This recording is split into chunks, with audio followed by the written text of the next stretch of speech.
Considere a capacidade do corpo humano para o prazer.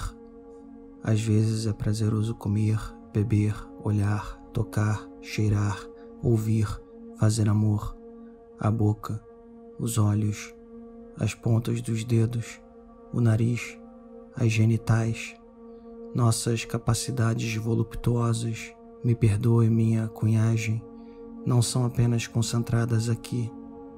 O corpo inteiro é suscetível ao prazer, mas há poços em algumas partes que o trazem em maior quantidade. Mas ele não é inesgotável. Quanto tempo é possível conhecer o prazer? Romanos ricos comiam até a saciedade e depois vomitavam suas barrigas cheias para comer novamente. Mas eles não conseguiam comer para sempre. Uma rosa é doce, mas o nariz se habitua com o seu cheiro. E quanto aos prazeres mais intensos, aos êxtases do sexo que aniquilam nossa personalidade, mesmo que eu fosse uma mulher e pudesse ter um orgasmo atrás do outro como pérolas num colar, com o tempo me cansaria deles. Agora considere a dor.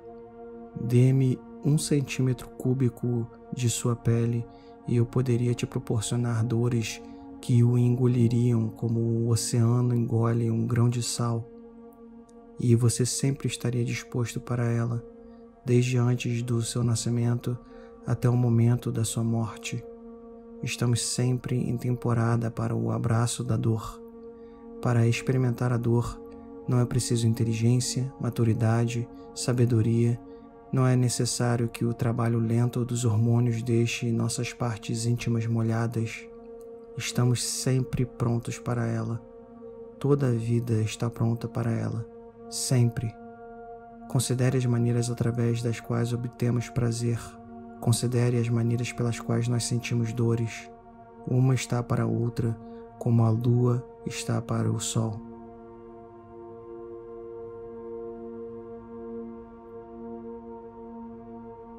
O texto de onde tirei essa citação é de autoria de Jesus Ignacio Alda Puerta. Seu título, em inglês, me perdoem, chama-se The Eyes, Emetic Fables from the Andalusian Deçade.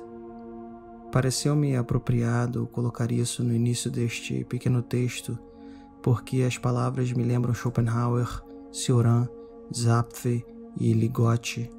É deles e da minha própria vida que tiro a inspiração para escrever hoje, e também a observação que faço de outras vidas. Falo aqui das vidas humanas. Se falasse das vidas animais, a conclusão seria ainda pior.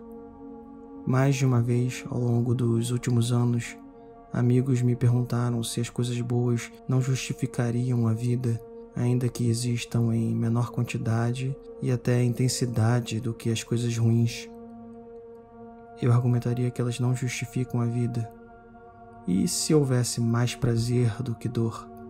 E se os estados positivos fossem mais intensos que os negativos? Também não e não. Aliás, ainda que fôssemos como os deuses, ainda que nascêssemos imortais e sem a capacidade de sentir dor física, mas apenas prazeres e estados positivos, continuaria argumentando que não valeria a pena vir ao mundo. Junto aqui 2 perspectivas, a de David Benatar e a de Júlio Cabrera. Para Benatar, se fôssemos como os deuses, seria indiferente nascermos ou não, já que, ao não sermos criados para experimentar essa imortalidade e ausência de dor, nunca teríamos existido, logo não haveria ninguém para experimentá-las. Para ele, a ausência de um ser que nunca existiu e não pode experimentar estados positivos não deve ser lamentada. Mas a ausência de um ser que nunca existiu e não passou pelas dores da vida pode sim ser celebrada. É positivo mesmo que não haja ninguém para celebrar. Um exemplo que podemos dar é que, intuitivamente, ninguém lamenta a inexistência de marcianos que guerreiam e exploram uns aos outros como nós, humanos existentes, fazemos na Terra. Já para Cabrera, ainda que fôssemos imortais e não sentíssemos dor, não valeria a pena existir porque dores físicas, apesar da sua predominância e importância, nem sequer formam a totalidade dos estados negativos pelos quais os seres sencientes passam. E eu adiciono aqui, para seres dotados de inteligência e capacidade reflexiva, principalmente, dores físicas são apenas um aspecto negativo da vida dentre inúmeros outros aspectos negativos. A coisa muda de figura para Benatar caso o ser passasse por uma única dor, como topar o dedão do pé.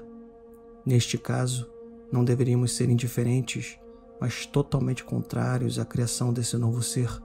Ou seja, ele advoga que cessemos nossa reprodução, visto que todos nós, mesmo aqueles mais privilegiados, sentem dores ao longo da vida muito maiores do que a produzida quando batemos o dedão do pé numa quina. Claro, quem o lê de fato, ao invés de ler reportagens bobas que reduzem sua filosofia a tweets e postagens de Facebook, sabe que Benatar não espera em nenhum momento que as pessoas façam isso, nem sequer advoga que forcemos os outros a não procriar. Cabreira também não. Aliás, Cabreira e Benatar, apesar das diferenças, concordam em muita coisa, especialmente se levarmos em conta a vida real e não divagações hipotéticas e fantasiosas como imortalidade e capacidade de não sentir dor. A pergunta sobre o suicídio acaba aparecendo nesse momento. Você não acha então que devemos nos matar? Tanto Benatar quanto Cabreira não são, a princípio, a favor do suicídio, por razões não muito diferentes. Posso e vou resumi-las da seguinte forma. Enquanto suas filosofias chegam à conclusão de que é melhor não vir ao mundo, através de argumentos um pouco diferentes, mas que não são incompatíveis, quando chegamos ao mundo, temos um interesse em continuar existindo, tanto para nós mesmos quanto para os outros. Pode parecer incrível para quem considera esse tipo de ética um absurdo, mas ambos os filósofos acreditam que um suicida, além de pensar nas suas próprias considerações, deveria fatorar também as pessoas próximas e o quanto ele as faria sofrer caso se matasse.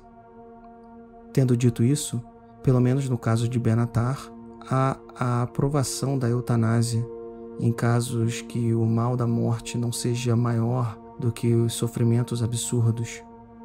A morte, para ele, é um dos grandes males da vida, o mal final. Em nenhuma hipótese Benatar considera morrer o mesmo que não ter nascido, pelo simples fato de experimentarmos toda esta porcaria. Cabreira argumenta de forma similar. No caso de Benatar, há também uma aprovação do aborto, desde que realizado antes do momento em que o consenso científico aponta para a capacidade do feto de sentir dor, advinda da aquisição de uma consciência, ainda que em estágios iniciais. Não vejo por que não concordar com a eutanásia e com o aborto da forma explicada por Benatar. Aliás, concordo também com uma outra posição dele. Antes do feto adquirir consciência e ser capaz de sentir dor, o certo seria abortar. Infelizmente, no Brasil, este é um direito negado às mulheres pelas razões mais obscurantistas possíveis. Por outro lado, menos contemporâneo e mais especulativo, mas ainda filosófico, temos Schopenhauer e Cioran. Para Schopenhauer, toda a existência é permeada por uma força metafísica que ele denomina de vontade. Essa força é irracional, errática e visa apenas a sua perpetuação, independentemente das dores que causa. Schopenhauer também foi contra o suicídio, mas assim como Benatar e Cabreira, não por razões religiosas ou emotivas. Aliás, ele afirma que não devemos nunca julgar um suicida como um pecador ou covarde, primeiro porque pecado não existe, segundo porque todos nós já tivemos pesadelos dos quais a única alternativa foi tentar acordar, e, para muitos, a vida é um grande pesadelo do qual acordamos apenas através da morte. O problema do suicídio, para Schopenhauer, é que ele mata apenas o indivíduo e não a vontade. O correto, segundo ele, é tentarmos esfomear a vontade dentro de nós, negando-a. Cioran, por outro lado, não possui uma filosofia sistemática e é extremamente cético quanto a questões metafísicas, sejam elas transcendentes ou imanentes. Que a existência é caótica e irracional, ele concorda, mas não vê a necessidade de se formular sistemas e especular sobre forças que existam por trás dos panos da realidade. Ainda que existissem, nunca saberíamos ao certo. O que sabemos é que a vida é sofrimento. Tanto Cioran quanto Schopenhauer, mais ainda Schopenhauer, pois atribui isso a uma artimanha da vontade, argumentam que, apesar da vida ser um vasto oceano de misérias, ela nos proporciona momentos sublimes, seja através do prazer ou através de algum tipo de estado positivo, apenas para nos enganar. Basicamente, a vida nos dá migalhas o suficiente para que acreditemos que ela vale a pena ser perpetuada indefinidamente. Cioran condena o suicídio menos ainda do que Schopenhauer e Benatar, mas ainda assim ele escreve que não precisamos apelar para ele, pelo menos não hoje. Um dia, quem sabe. Ele é a favor de mantermos a ideia de suicídio em reserva. Esta ideia, por si só, já nos serve como um tipo de alívio. Neste ponto, é possível que o leitor questione o título, já que não apresentei tantas evidências de que a vida é muito ruim, apesar de ter apresentado, de forma extremamente resumida e incompleta, um argumento de que ela nunca vale a pena, na parte em que falo sobre a dor de bater o dedão do pé numa quina. Aliás, não apresentei nenhuma evidência da vida ser muito ruim ao longo do texto. O leitor estará certo em questionar essa ausência, mas pelas razões erradas. Que a vida é muito ruim deveria ser algo auto-evidente a esta altura da história. Ela é um emaranhado de dores e situações negativas pontuadas por alguns momentos maravilhosos, mas difíceis de obter e fugazes. E, se incluirmos o tédio, estas dores aumentam exponencialmente. Mesmo as melhores vidas são tão ruins que sobram poucas dúvidas de que o fenômeno da vida em geral seja um equívoco.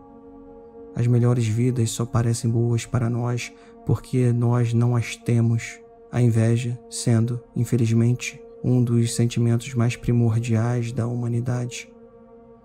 Deixo vocês com um aforismo de Confissões e Anátemas, escrito por Émile Cioran, citando: em todas as idades da nossa vida, nós descobrimos que a vida é um erro. Apenas aos 15 anos é que essa revelação combina um estremecer de medo e um toque de encantamento. Com o tempo, essa revelação, degenerando-se, torna-se um truísmo, e então nós acabamos nos arrependendo do período em que ela era fonte do inesperado. Fim de citação.